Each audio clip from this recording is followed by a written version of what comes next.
Exegese sem exegese, mais um vídeo para o canal. E eu sempre te convidando, vamos ler a Bíblia? Então esse é o objetivo. Então se é que você quer também, se inscreva no meu canal, para que possamos estabelecer esse parâmetro de leitura tão importante para se entender o texto. E nesse vídeo eu quero te convidar a ler a Bíblia comigo, Mateus capítulo 12, versos 31 e 32. Vou ler aqui na atualizada, 12, 31 e 32. Por isso vos declaro, todo pecado e blasfêmia serão perdoados aos homens, mas a blasfêmia contra o Espírito Santo, contra o Espírito não será perdoada. Se alguém proferir alguma palavra contra o Filho do Homem, ser-lhe-á isso perdoado. Mas se alguém falar contra o Espírito Santo, não lhe será perdoado, nem neste mundo, nem no porvir. Então, o objetivo desse vídeo é trabalhar as questões de plausibilidades para se entender esse texto a partir dos meios usados. Se lembre disso, no canal aqui a gente não está interessado primariamente em conclusões, mas os meios pelos quais chegamos às conclusões devidas.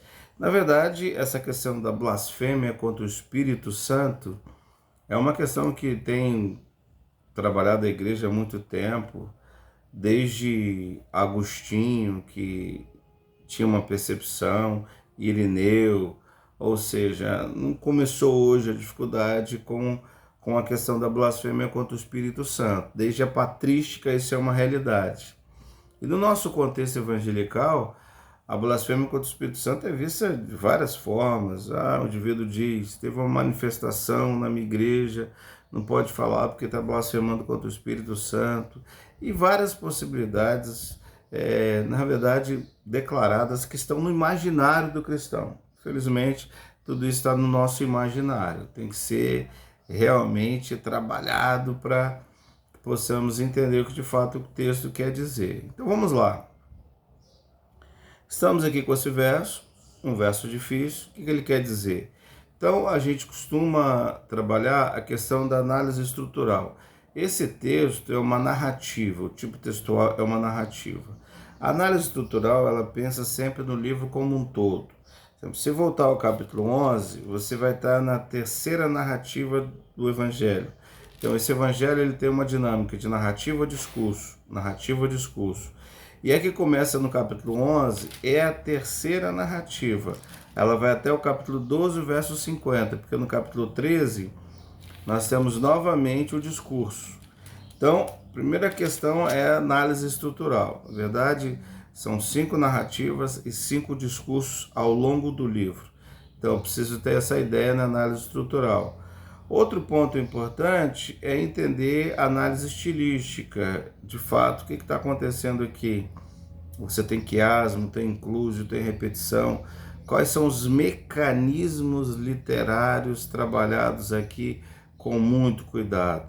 Você pode fazer uma análise redacional também, comparando o que chama de harmonia dos evangelhos, porque esse texto também aparece em Marcos capítulo 3 e aparece também em Lucas capítulo 11. Então essa análise redacional ela é muito importante, porque trabalha a questão da harmonia do evangelho. Mas o quarto ponto é a análise exegética. E aqui a gente aplica, pelo menos eu vou aplicar, o método gramático histórico, que é o método que eu uso para ler a Bíblia. Então percebam bem que esse verso 30, esse verso 31 e 32, ele começa com a expressão por isso, por isso. Esse por isso, ele é importante, ele tem um viés causal que envolve a delimitação não somente do verso anterior, mas da cena por completo. O que a gente faz? Você tem uma narrativa, você tem que estruturá-la por meio de cenas. Então, começando lá no verso 22. Na verdade, o capítulo 12, como eu disse lá, a questão da narrativa 3, você tem o narrador mostra uma clara controvérsia de Jesus com os fariseus. Capítulo 12, verso 2, capítulo 12, verso 14, capítulo 12, verso 24. Os fariseus estão numa constante controvérsia com o Senhor. E no verso número 22, trouxeram, aí o verso 15 lá, Jesus sabendo disso afastou-se dali, muitos o seguiram, Então trouxeram, esse então é muito importante na narrativa. Parece ser uma questão assim, mas o que tem a ver? Na verdade, o então é um somatório de narrativas que são conectadas pela conjunção, que chega até um então, como se fosse uma conclusão disso. Isso aparece muito na narrativa do texto hebraico também. Então, capítulo 12, verso 22. Lhe trouxeram um endemoniado, cego e mudo. Ele o curou, passando o mundo a falar e a ver. Então, essa é a ocasião. Primeiro ponto do verso 31. O evento começa aqui. Esse é o ponto inicial. Ele é endemoniado, cego e mudo. O que acontece? Normalmente, os estudiosos discutem se são duas doenças ou três doenças. Endemoniado, cego e mudo. O certo é que ele foi curado, ele passou a falar e a ver. Quanto ao endemoniado, nada falou. E a multidão responde a isso, dizendo: este porventura o filho de Davi? É uma pergunta. Eles usam um título messiânico para de fato entender o que Jesus estava fazendo. Esse é um ponto importante que a gente precisa aprender a ler nos evangelhos, a questão dos milagres relacionados à questão de Cristo como Messias, de Jesus como Messias, como o Cristo. O efeito disso dentro do texto. Esse é para um outro momento. Aí vem a acusação dos fariseus no verso 24. Os fariseus, na verdade, o que eles diziam? Este não expele demônios, senão pelo poder de Beelzebul, maioral dos demônios. Não é meu ponto trabalhar aqui a questão do background, como os fariseus entendiam isso, qual a fonte que eles usaram para, de fato, colocar em Jesus, atribuir a Jesus, acusar Jesus de uma questão realmente antagônica. Mas observe bem que essa acusação acaba gerando o discurso de Jesus que começa no verso 25 e vai até o verso 32, pelo menos a nossa delimitação. Então, do verso 25 ao verso 32, a fala de Jesus em relação à acusação dos fariseus. Jesus usa a questão que envolve o reino dividido, a cidade dividida.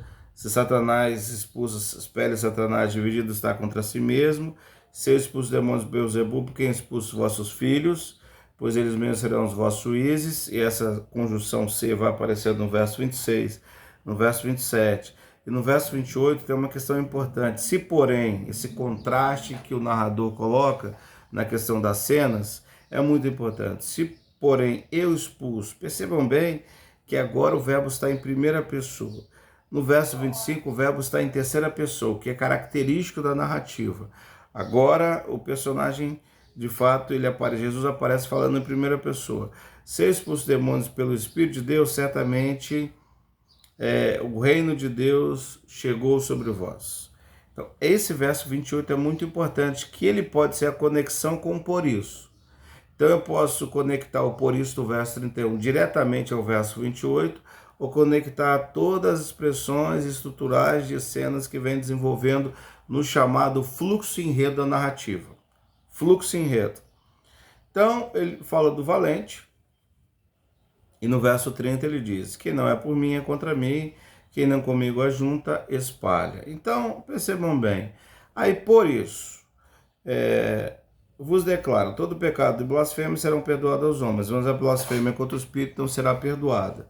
Uma das questões mais complexas de ler narrativa é que a narrativa ela exige um trato semântico em que você descobre os significados não pelo que o autor diz aqui, mas pelo que ele disse anteriormente. Ou seja, o contexto discursivo vai aliando a questão do significado. Então, olha bem, o Espírito aparece no verso 28. O Espírito de Deus. Se eu expulso demônios pelo Espírito de Deus, chegou o reino de Deus sobre vós. E no verso 24 você tem a acusação, ou seja, há uma clara inversão aqui na relação de Jesus com os fariseus. E percebam bem, em todo o tempo Jesus está falando com os fariseus. Os fariseus aqui são pessoas incrédulas que de fato não criam que Jesus era o Cristo. Então Jesus estava falando com incrédulos.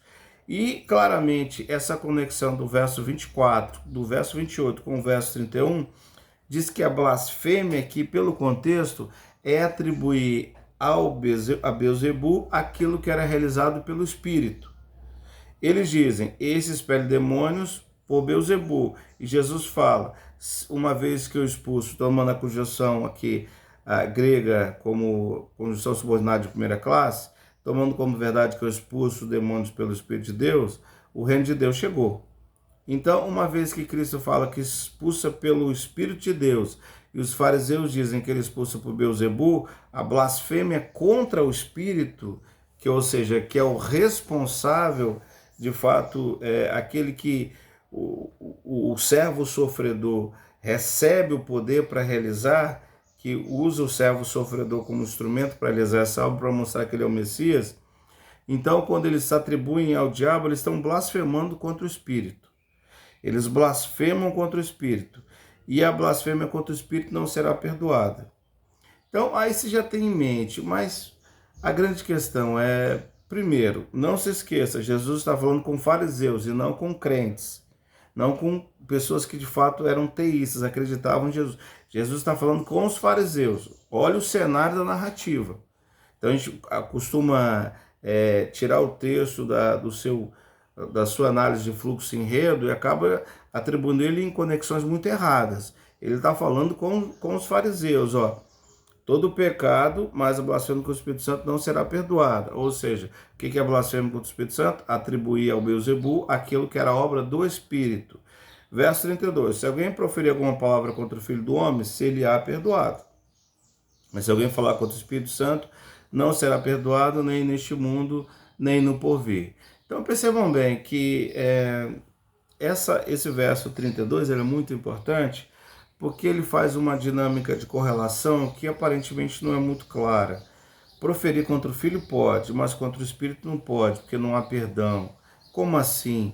Então, de novo, eu preciso trabalhar o contexto, a análise estrutural é muito importante. Quem é Jesus nesse evangelho? Jesus é um pregador do reino, de fato, do reino dos céus. Só aqui no verso 28 em Mateus aparece reino de Deus. Então, Jesus, aqui dentro da dinâmica do cumprimento profético de Isaías, ele é o servo sofredor que recebe objeção, que recebe violência, que recebe perseguição, porque ele está exercendo esse papel no seu caráter de humanidade. Agora, por que a blasfêmia contra o Espírito não é perdoada? Na questão de atribuir ao Beelzebu aquilo que era obra do Espírito. Porque, de fato, o Espírito Santo estava ativo nas ações de Jesus. Esse elemento aqui será muito importante. Se eu for olhar a narrativa, desde o nascimento, capítulo 1, verso 18, capítulo 3, verso 16, no nascimento o Espírito está ativo, no pós-batismo o Espírito está ativo, em Lucas capítulo 4, Jesus está cheio do Espírito Santo, no capítulo 4 de Lucas, verso 14, Jesus, no poder do Espírito, regressa para Galiléia para começar seu ministério. Ou seja, eles não seriam perdoados porque, de fato, eles estavam rejeitando aquele que, de fato, era o único capaz de provar que Jesus era o Messias, que é o Espírito Santo. Então, blasfemar contra o Espírito é rejeitar o status messiânico de Jesus, por meio daquele que produzia esse efeito, que é o Espírito Santo. Então, quem é que prova que Jesus é o Messias por meio dos milagres, como expulsar os demônios? Ele expulsa demônios pelo Espírito de Deus, porque o Espírito de Deus está revelando o seu status messiânico. Automaticamente, quando eles rejeitam o Espírito Santo, eles rejeitam aquele que era o único que podia realizar essa obra, de fazê-los realmente entender que de fato Jesus era o Cristo, realizando aqui. Então eles estão atribuindo uma obra do Espírito a Beelzebu e estão rejeitando aquele que mostra de fato o status messiânico. O David Tanner, no Baker Exegética, o comentário, eu vou até ler ipsiliteris como ele coloca aqui no Baker, ele diz o seguinte: o mesmo Espírito que estava ativo na concepção de Jesus o tem capacitado para o ministério dele seu batismo em cumprimento de Isaías 42:1. A única conclusão que pode ser tirada dos milagres capacitados pelo Espírito de Jesus é que o poder salvador do reino de Deus chegou entre os contemporâneos de Jesus. Esta provavelmente é a declaração mais forte de Mateus sobre a presença do reino. Então, isso que é muito importante. Os fariseus estavam, de fato, renegando o Espírito que mostrava que Jesus é o Messias. O status messiânico advinha da ação do Espírito. Esse elemento, meus queridos, é muito importante para entender não só esse texto, mas tantos outros textos também, como eu disse anteriormente. De fato, as ações de Jesus aqui, por meio dessas questões extraordinárias, vão comprovando que de fato ele é o Messias. Isso é feito aqui pelo Espírito Santo, às vezes é o próprio Antigo Testamento que chancela isso, é uma leitura distinta. Então, vamos lá. Esse texto, o que é blasfêmia contra o Espírito Santo? É atribuir a Beelzebu aquilo que é obra do Espírito. Por que não há perdão? Porque os fariseus estão rejeitando aquele que de fato que era o único capaz de mostrar que esse Jesus aqui é o Messias. Então, se rejeita, não há perdão. Ele continua no mesmo estado de pecado. Ele é real do pecado eterno. Agora, voltando, Jesus está falando com pessoas descrentes, que não acreditavam no Evangelho. Eu gosto muito na chamada análise redacional, quando você abre a sua Bíblia em Marcos 3, é muito legal porque esse texto também aparece em Marcos capítulo 3, e aqui, no capítulo 3 de Marcos, no verso 30, ele muda um pouquinho, porque ele diz, aquele que blasfemar contra o Espírito Santo não tem perdão, para sempre é réu de pecado eterno. Então esse verbo no presente é muito legal, porque esse verbo no presente acaba mostrando que a situação é uma situação de cenário, não tem perdão. Atribuem a obra do Espírito a Beelzebu, rejeitam aquele que mostra que de fato Jesus é o Cristo, que mostra o status messiânico de Jesus, mas não tem perdão porque é uma ação que envolve aquele cenário e aquele contexto. Então, enquanto o indivíduo estava assim, enquanto os fariseus estavam assim, eles estavam muito longe, de fato, de reconhecer que Jesus era o Messias encarnado aqui, que estava no meio deles.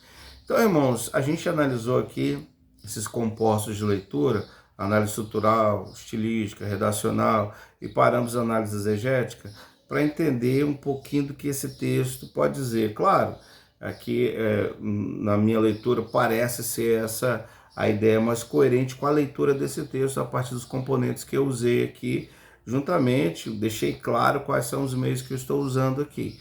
Isso é importante, esse tipo de leitura, para acabar desintoxicando esse veneno hermenêutico que a gente recebe de trabalhar o texto somente pela blasfêmia. O que eu vou dizer? A blasfêmia é isso? Não.